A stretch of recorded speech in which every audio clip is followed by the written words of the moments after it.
திருப்பாடல்கள் 121. நம்மை காக்கும் ஆண்டவர். மலையிலே நோக்கி என் கண்களை உயர்த்துகின்றேன். எங்கிருந்து எனக்கு உதவி வரும்?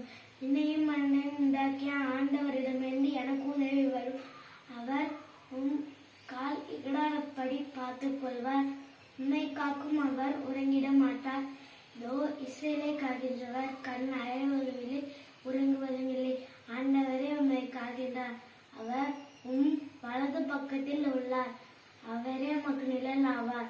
பகலின் கதிரவன் உன்னை தாக்காது, இரவில் நிலா உம்மை தீண்டாது. ஆண்டவரை எல்லா தீமைகளிலிருந்து காத்தருள்வார். நீ போகும்போதும் உள்ளே வரும்போதும் இப்போதும் எப்போதும் ஆண்டவரை காத்தருள்வார். ஆண்டவர் அருள் வாக்கு. இறைவா உமக்கு நன்றி. எங்கிருந்து எனக்கு உதவி வரும்? என்னையும் மண்ணையும் உண்டாக்கிய ஆண்டவரிடமிருந்து எனக்கு உதவி வரும். அவர் கால் இகழாதபடி பார்த்துக் கொள்வார். உம்மை காக்கும் அவர் உறங்கிட மாட்டார்.